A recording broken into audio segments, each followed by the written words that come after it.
Hello बच्चा लोग, एक बार फिर से आप सभी का बहुत बहुत स्वागत है। आज की क्लास में हम लोग केमिस्ट्री के इम्पोर्टेंट क्वेश्चन सॉल्व करेंगे जो कि आईआरटी 2026 के एंट्रेंस एग्जाम में आने की संभावनाएं हैं। ठीक है, तो आज की क्लास में हम केमिस्ट्री लगाएंगे। केमिस्ट्री के इम्पोर्टेंट क्वेश्चन आप उसको समझ लीजिए या फिर संभावित क्वेश्चन समझ लीजिए, किसी भी तरीके से उन क्वेश्चंस को हमको लगाना है। ठीक है, तो चलिए बिना देरी के उन क्वेश्चंस को हम लगाएंगे और साथ ही साथ हम आपको बता दें कि देखिए जो अभी का टाइम है, अभी का जो टाइम है, इस टाइम पर जितने भी आपने चैप्टर्स पढ़े हैं, जितने भी चैप्टर्स आप पढ़ चुके हैं ऑलरेडी, उन चैप्टर्स को रिवीजन, जो आप टॉपिक्स पढ़ चुके हैं, जो आप कॉन्सेप्ट पढ़ चुके हैं, उन सबको रिवीजन करने का टाइम है। आप बहुत ज्यादा घबराइए नहीं, बहुत ज्यादा परेशान नहीं होइए कि मेरा ये छूटा है, मेरा ये छूटा है, मेरा वो छूटा है। आप इस तरीके से परेशान नहीं होइए। आप जो आपने पढ़ा है टोटल उसी को फिर से रिव्यू करिए और उसका फॉर्मूला जो है उसको याद रखिए। तो ये चीज आपको एग्जाम में बेनिफिट करेगी एज कंपेयर टू कि आप नए नए क्वेश्चंस लगा रहे हैं। ठीक है, तो आज की क्लास में हम कुछ इंपॉर्टेंट क्वेश्चंस लगाते हैं। क्वेश्चंस आप देख सकते हैं, लेकिन ये है कि आप नए टॉपिक्स पे मत जाइए कि हम अब कोई टॉपिक हमने नहीं पढ़ा, कोई चैप्टर हमने नहीं पढ़ा है तो उस पे जाकर के देखें, तो वो फिर आपको प्रॉब्लम करेगा। अभी आपने जितना पढ़ा है उतना देखिए। ठीक है, तो हम लोग पिछले कई दिनों से मतलब एक महीने से ज्यादा हो गया कि केवल क्वेश्चंस लगा रहे हैं और इम्पोर्टेंट क्वेश्चंस लगा रहे हैं। जो आपको हम मॉक टेस्ट करा रहे थे वो सब इम्पोर्टेंट क्वेश्चन ही है, तो उन सबको आप रिव्यू करते रहिए, देखते रहिए। ठीक है, तो चलिए बच्चों, आज की क्लास में आप सभी का स्वागत है। तो देखिए सबसे पहला क्वेश्चन हमारा क्या है। सबसे पहला क्वेश्चन है केमिस्ट्री का कि HPO3 2 माइनस में P फास्फोरस की ऑक्सीकरण संख्या, ऑक्सीकरण संख्या क्या है। आपके ऑप्शन है -3, +1, -1 और +3। ठीक है, ऑक्सीकरण संख्या इसकी निकालनी है। ऑक्सीकरण संख्या से क्वेश्चंस आते ही आते हैं, ऑक्सीकरण संख्या से क्वेश्चन आते ही आते हैं। तो देखिए कैसे निकालेंगे। हाइड्रोजन का होता है 1 +1, ठीक है। उसके बाद इसको किसके साथ जोड़ दीजिए, फास्फोरस का हमको पता नहीं है पी का, तो इसको एक्स रख दीजिए। फिर उसके बाद देखिए ये ऑक्सीजन का होता है -2, लेकिन 3 बारी ऑक्सीजन है तो 3 इंटू -2 कर दीजिए, है ना। और इक्वल में, क्योंकि यहाँ पर इसका आयन दिया हुआ है तो हम इसको यहाँ पर -2 रखेंगे, क्योंकि -2 उसका पूरा दिया हुआ है। नहीं दिया होता तो 0 के बराबर रखते हैं। ठीक है, बस इसको सॉल्व कीजिए। x की वैल्यू जो आएगी, यहाँ पर 1 आएगा, यहाँ पर x आएगा, यहाँ पे -6 आएगा, यहाँ पे -2 आएगा। अगर x को निकालना है सब उधर भेज दीजिए, इसको इसको भेज दीजिए उधर। तो यहाँ पर क्या है, -2 +6 -1, इन सबको सॉल्व कर लेंगे तो आपको मिल जाएगा +3। सॉल्व कर लिए, ठीक है। तो +3 जो है इसका क्या होगा, ऑक्सीकरण संख्या हो जाएगी। क्लियर है, चलिए बहुत अच्छी बात है, इसको दिमाग में रखिए, बहुत इंपॉर्टेंट क्वेश्चन है ना। अगला क्वेश्चन क्या कह रहा है भाई। अगला क्वेश्चन कह रहा है कि, अगला क्वेश्चन यहाँ पे है, हाँ। अगला क्वेश्चन है कि किस हाइड्रोकार्बन के मध्य, किस हाइड्रोकार्बन के मध्य, हाइड्रोकार्बन के मध्य द्विबंध, द्विबंध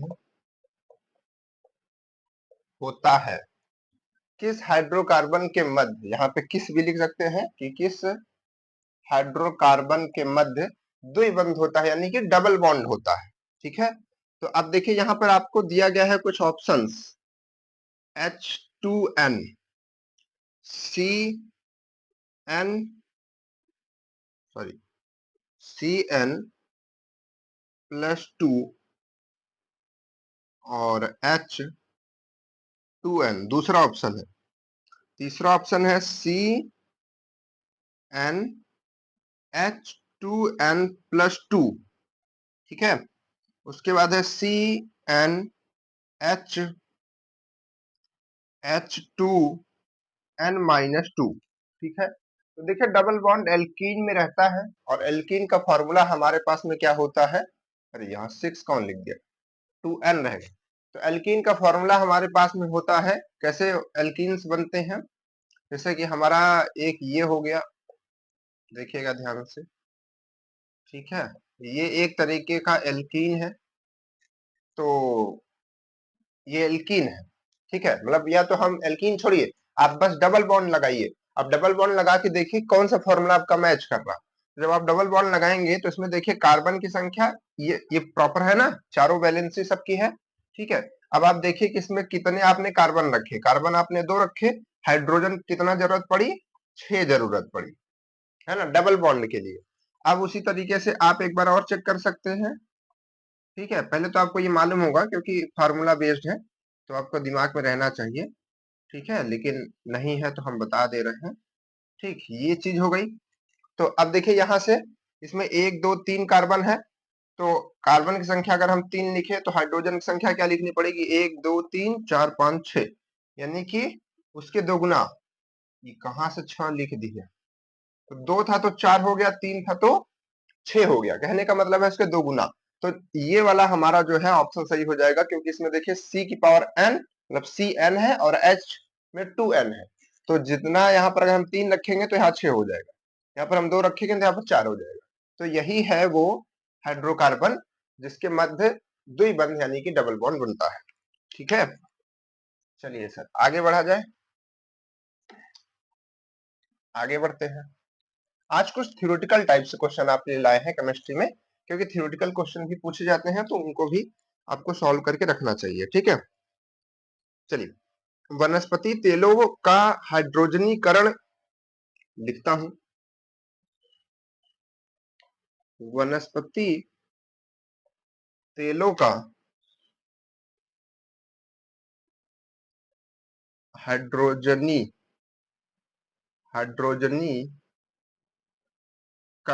हाइड्रोजनीकरण, हाइड्रोजेस हाइड्रोजनीकरण इस प्रकार, सॉरी, इस उत्प्रेरक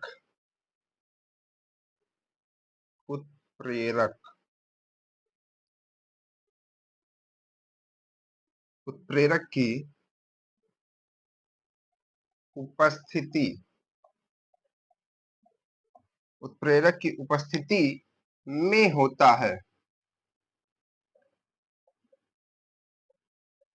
मतलब कि वनस्पति जो तेल होते हैं, वनस्पति तेल, ठीक है, जो वनस्पतियों से निकाले जाते हैं उसको हम लोग वनस्पति तेल कहते हैं। वनस्पति मतलब जैसे कि आपके पेड़ पौधों से, ठीक है। तो उसका हाइड्रोजनीकरण जब करते हैं तो उसमें उत्प्रेरक, कौन सा उत्प्रेरक की जरूरत पड़ती है, कौन से कैटलिस्ट की जरूरत पड़ती है। तो आपके ऑप्शन है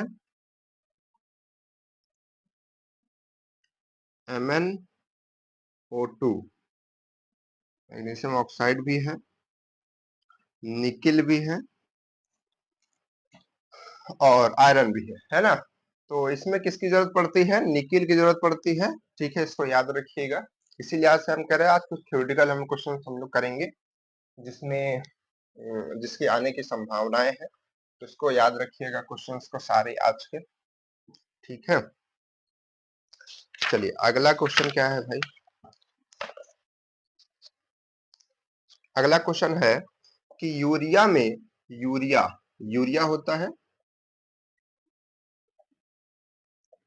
यूरिया में नाइट्रोजन की प्रतिशत मात्रा कितनी है, 50.66%, 48.66% और 46.66% और नन ऑफ दीज, ठीक है। तो देखिए जो गांव के बच्चे हैं वो तो इसको तुरंत बता पाएंगे, मैं बता रहा हूँ बिना पढ़े लिखे भी बता पाएंगे। कैसे, देखिए यूरिया की बोरी आती है जिसको हम लोग खाद बोलते हैं। खाद में अगर आपने देखा होगा कभी लिखा रहता है 46% नाइट्रोजन, है ना, ऐसा लिखा रहता है, मतलब 46% नाइट्रोजन युक्त यूरिया, है ना। तो उसमें 46 हो सकता है कि 46 पॉइंट में ना देता हो, लेकिन 46 लिखा रहता है ना, तो उसी में आपको आंसर मिल जाएगा। तो 46.66% होता है यूरिया में नाइट्रोजन, इसको याद रखिएगा, ठीक है, ये याद रखने का काम है। चलिए, और एक चीज से और बता दे, यूरिया का फॉर्मूला याद रखिएगा, है ना, यूरिया का फॉर्मूला पूछा जा सकता है। उसके बाद क्या है भाई, उसके बाद देखिए बहुत अच्छा क्वेश्चन है, जल की जल की स्थायी कठोरता का कारण है। देखिएगा, पहले पूरा क्वेश्चन लिख लीजिए तब। जल की स्थायी कठोरता का कारण है जल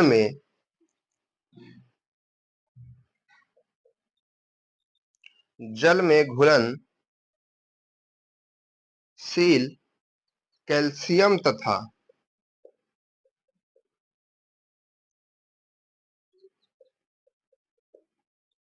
कैल्शियम तथा मैग्नीशियम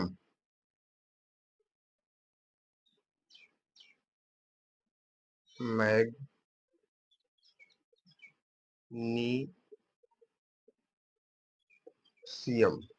ठीक है, मैग्नीशियम के मैग्नीशियम के अब आगे देखिएगा, मैग्नीशियम के by carbonate by carbonate carbonate, ठीक है, ये कार्बोनेट लिखिए। उसके बाद क्या है, फास्फेट व नाइट्रेट, फास्फेट व nitrate,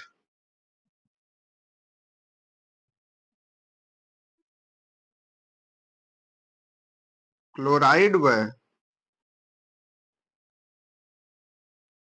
sulphate, by कार्बो network sulphate,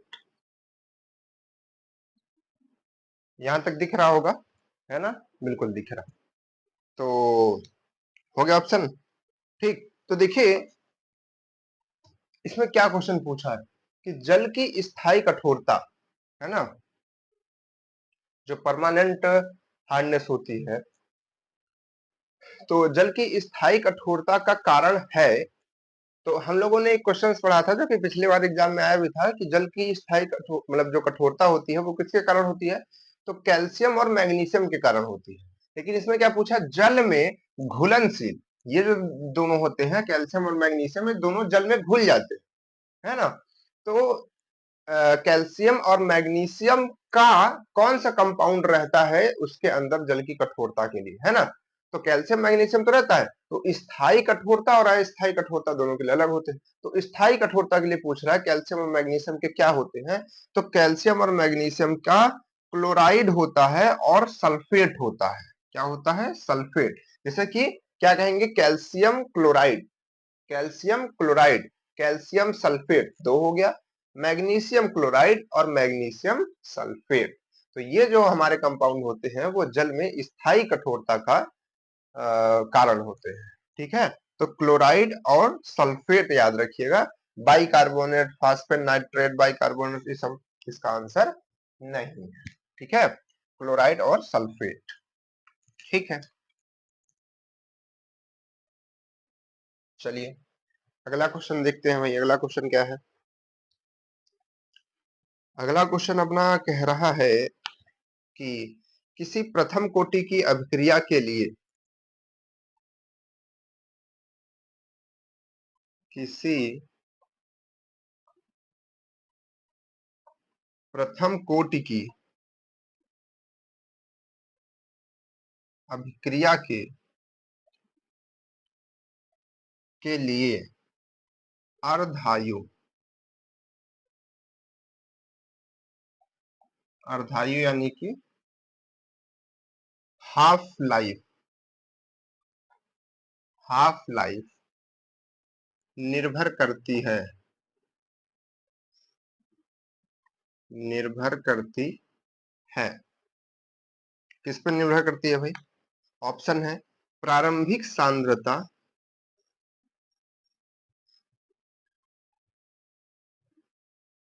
प्रारंभिक सांद्रता, तापमान,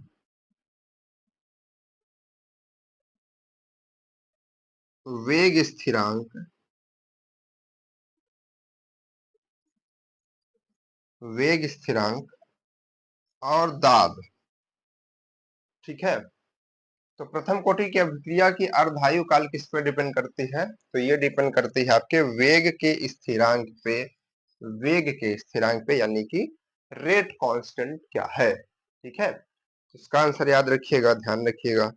इसके बाद अगला क्वेश्चन आपसे फिर से कठोरता से ही है, चलिए यहीं पे लिख देते हैं कि निम्न में से कौन सा यौगिक, सुन लीजिए फिर से बताइए, निम्न में से कौन सा यौगिक जल की कठोरता उत्पन्न नहीं करता है, यानी कि किसके कारण नहीं होती है? आपके ऑप्शन है CaSO4, MgCl2, NaCl और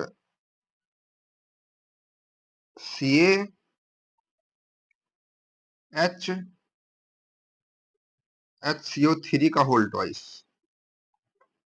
ठीक है, कैल्शियम सल्फेट, मैग्नीशियम क्लोराइड और इधर देखिए कैल्शियम बाइकार्बोनेट। ठीक है, तो कठोरता तो जैसे इसकी तो वजह से तो होती ही, हमने पढ़ा भी कैल्शियम सल्फेट और मैग्नीशियम क्लोराइड इसकी वजह से ये भी होती है। ठीक है, स्थायी नहीं होती, अलग बात। तो यहाँ पे बचता कौन है? NaCl। तो NaCl के कारण जल में कठोरता होती है? बिल्कुल नहीं होती है। ठीक है, तो NaCl इसका सही आंसर हो जाएगा कि किसके कारण, कौन से यौगिक के कारण जल की कठोरता नहीं होती, तो NaCl है। उसके बाद देखिए, उसके बाद क्या क्वेश्चन है, एक सेकेंड इसको हटाते हैं, जगह बनाते हैं। इसके बाद क्वेश्चन है आपका, जब किसी विलयन का पीएच, कोई विलयन है उसका जो है पीएच क्या है? पीएच 7 से, पीएच 7 से कम, या फिर हम ऐसे लिखे सीधे कि पीएच 7 से कम होता है, होता है तो विलयन होता है। तो वो विलयन कैसा होता है सभी को मालूम होना चाहिए। क्षारीय होता है, उदासीन होता है, अम्लीय होता है या फिर अति अम्लीय होता है? अम्लीय,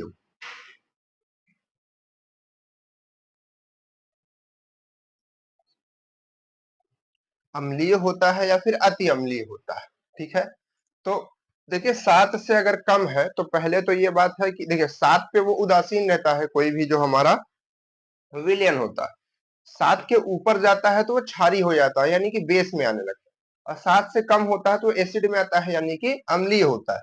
लेकिन 7 से बहुत कम नहीं लिखा है यहाँ पे, 7 से कम लिखा है, तो 7 से कम, थोड़ा बहुत कम, तो उसको हम अम्लीय कहेंगे। अति अम्लीय लगाना यहाँ पर ठीक नहीं होगा, तो अम्लीय इसका क्या होगा? राइट आंसर होगा। ठीक है, ध्यान रखिएगा इसको। चलिए, एक आपको, अब देखिए इधर से ये खत्म हो गए, ये सभी जो मॉडल पेपर 5 है उसके क्वेश्चंस थे, जितने भी केमिस्ट्री में क्वेश्चन थे। कुछ न्यूमेरिकल क्वेश्चन थे, उनको हमने अभी बाईपास किया है ना, यहाँ पर सीधे आए, क्योंकि आपको ये थ्योरेटिकल क्वेश्चन आज की क्लास में बताने थे। तो एक क्वेश्चन और है ना, और सबको उसका आंसर देना है। देखते हैं कितने बच्चों का सही होता है और कौन कौन उसको कर पाता है। CH3, CH2, C triple bond, CH, यही है, एक बार चेक कर लेते हैं। हाँ यही है। तो इसका क्या बताना है, IUPAC नेम बताना है। ठीक है, IUPAC नेम बताना है। आपके ऑप्शन है 2 ब्यूटेन, 2 ब्यूटेन और 1 पेंटेन, 1 पेंटेन और 1 ब्यूटेन, फिर से वापस से, और 2 पेंटाइन। चौथा ऑप्शन आपका है 2 पेंटाइन, पेंटेन नहीं, सॉरी पेंटाइन ही है। तो वहां पर भी वही है, पेंटाइन ही है। तो ये आपको बताना है, ब्यूटाइन, 2 ब्यूटाइन, 1 पेंटाइन, 1 ब्यूटाइन, या फिर 2 पेंटाइन। पेंटेन नहीं था, सॉरी ब्यूटेन नहीं था। तो ये आपका क्वेश्चन है जो कि बहुत बढ़िया इंपॉर्टेंट क्वेश्चन है, तो इसको सॉल्व कीजिएगा। और देखिए खूब क्वेश्चंस अभी जो आप लगा रहे हैं उसकी प्रैक्टिस कीजिए और कोशिश कीजिए कि जो हमने मॉडल पेपर आपको दिया है उसको आप लगाएं। 3-3 घंटे का, 2-2 घंटे का टाइम, जैसे आपने मॉक टेस्ट लगाया, बहुत सारे बच्चों ने उसको दिया, तो उसी तरीके से आप मॉक टेस्ट अभी तक जिसने नहीं दिया है, आदित्य IRT एप्लीकेशन पे जा करके दे सकता है। हमने पूरी क्लास ली थी, बताई थी कैसे देना है। तो जो ऑफलाइन बच्चे अपना मतलब आपके फोन में बुक है, ई बुक है, तो उसके क्वेश्चंस आप देखिए फोन में ऐसे स्क्रॉल करके और कॉपी में लगाइए, है ना। उसका क्वेश्चन का प्रैक्टिस कीजिए, वो सब अभी आपको एग्जाम में बहुत ज्यादा काम देने वाला है। और छोटे छोटे क्वेश्चन के चक्कर में बहुत ज्यादा मत पड़िएगा। ठीक है, केमिस्ट्री में थ्योरेटिकल क्वेश्चन आते हैं इसलिए ऐसे क्वेश्चन हमने कराए। बाकी आपके फिजिक्स में जो क्वेश्चन आते हैं, जो मैथ में क्वेश्चन आते हैं, वो अच्छे क्वेश्चन आते हैं, तो उनको अच्छे तरीके से सॉल्व कीजिए, है ना। और छोटे क्वेश्चन से लगाने से कोई मतलब नहीं है। और अभी कोशिश कीजिए कि जितना पढ़ा हुआ है वो सब रिवीजन हम कर पाए, सारे फॉर्मूले याद कर पाए। और किसी को घबराना नहीं है, आराम से पेशेंस से काम करना है। जितने लोग हमारे साथ जुड़े हुए हैं, हम ये चाहते हैं कि सब के सब सिलेक्शन लेके आए, और सब के सब जो सिलेक्शन लेकर के आएंगे तुरंत हमको बताएंगे सर हमने इतना क्वेश्चन किया, इतना क्वेश्चन करके आए।